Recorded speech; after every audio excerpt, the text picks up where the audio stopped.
Comercio egipcio. A pesar de su excelente situación en la confluencia de los caminos del antiguo mundo, Egipto nunca llegó a ser un gran emporio comercial como Mesopotamia y Siria. Una de las razones que explican este fenómeno es el hecho de que el relleno del delta del Nilo, por el lodo que arrastra el río y que el Mediterráneo no logra remover, determinaba una constante obstrucción del tráfico.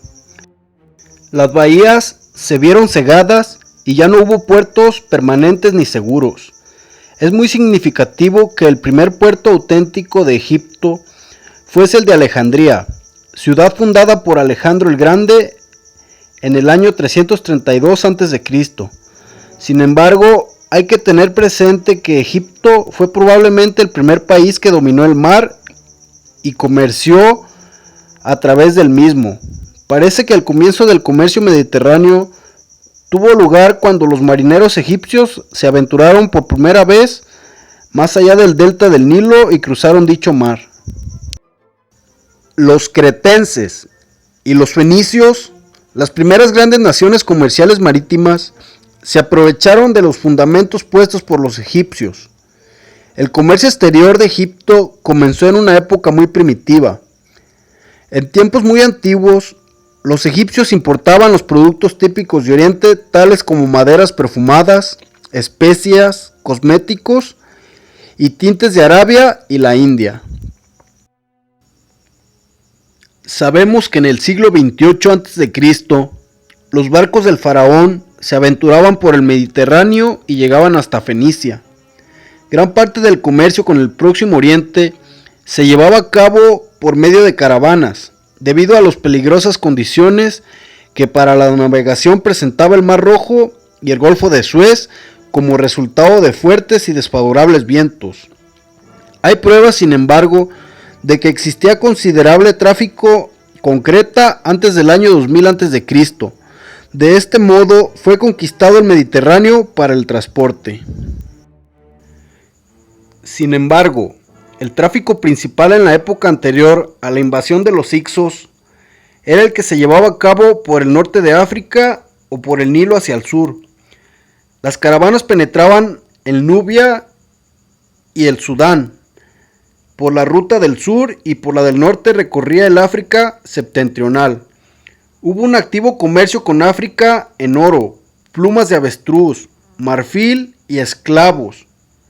La mayor expansión comercial de Egipto tuvo lugar durante y después de la dominación de los hicsos, que al parecer introdujeron a Egipto el espíritu comercial del Asia occidental. La época imperial fue la edad de oro del espíritu comercial egipcio. En contra de la impresión general, el camello no fue usado ampliamente en Egipto como medio de transporte hasta el periodo de los Ptolomeos. Fue introducido por Alejandro el Grande en el siglo IV a.C. Era conocido en Egipto desde el periodo neolítico, pero no fue usado hasta varios milenios después. La mayor parte del tráfico, aún el de las caravanas que cruzaban el desierto, se hacía en asnos. Desde la época de los Ptolomeos en adelante, el camello fue sin embargo usado con amplitud tanto en el comercio doméstico como en el extranjero.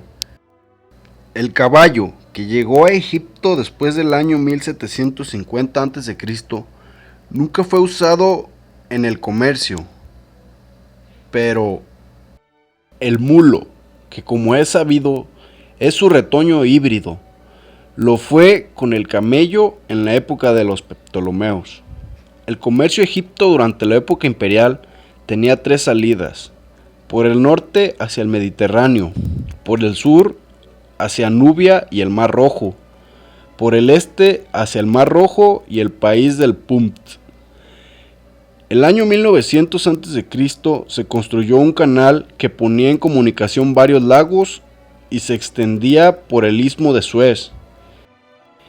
Este fue el primero de una sucesión de canales de Suez, todos construidos siguiendo la misma ruta general. Las dificultades encontradas para cruzar el Mar Rojo hicieron que el canal dejara de utilizarse. Durante el periodo más esplendoroso de la supremacía de Egipto, el comercio fue ampliamente protegido. Una gran flota hacía de este país uno de los poderes navales más importantes del Mediterráneo oriental.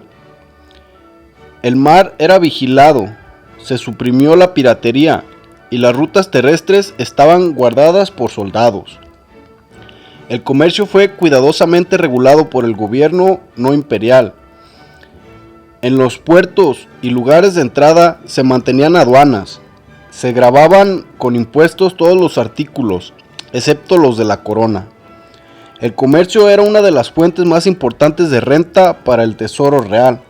No solo los comerciantes estaban obligados a entregar una porción de sus productos, sino que el propio faraón organizaba expediciones comerciales por su cuenta.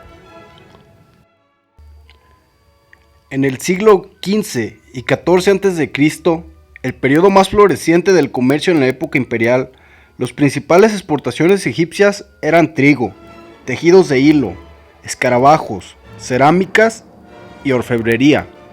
El oro y la plata eran importados en Egipto. El primero venía de la región montañosa situada entre el Nilo y el Mar Rojo, pero también y en considerables cantidades de Siria y otros países conquistados.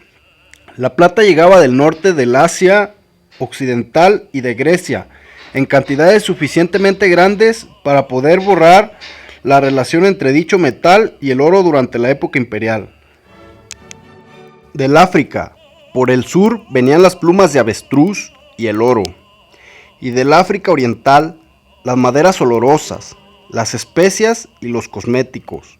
También se importaban artículos manufacturados del norte y del nordeste, Grecia, el Egeo, los países de Levante y Siria. Hermosos tejidos y alfombras venían de Siria. Vasos decorados y bronces grabados o incrustados eran traídos de los establecimientos del Egeo, y Fenicia suministraba armas de metal y vasos cincelados.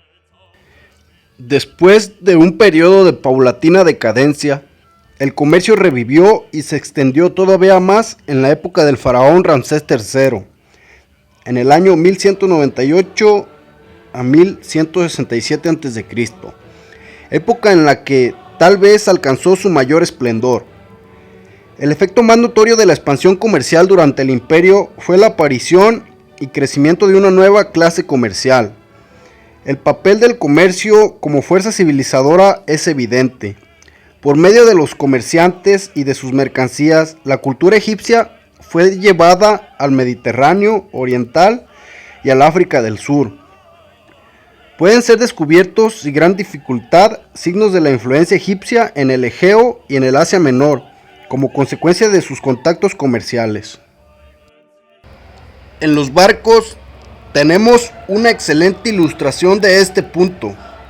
Sí es cierto, como parece, que los egipcios fueron los primeros que los construyeron y los usaron para atravesar el mar. Es evidente que Egipto enseñó a los países del Mediterráneo oriental tanto a construirlos como a manejarlos. Iniciaron pues la época mediterránea que duró desde el año 3000 a.C.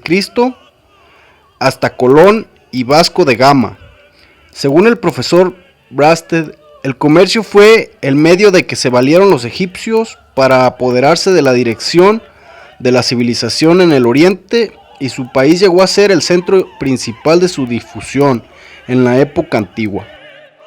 Al propio tiempo, el contacto que suponía el comercio con la región mediterránea, el Asia occidental, Arabia, la India, el África meridional y occidental, dejó una profunda huella no solo sobre la prosperidad comercial de Egipto, sino también sobre su cultura y progreso material.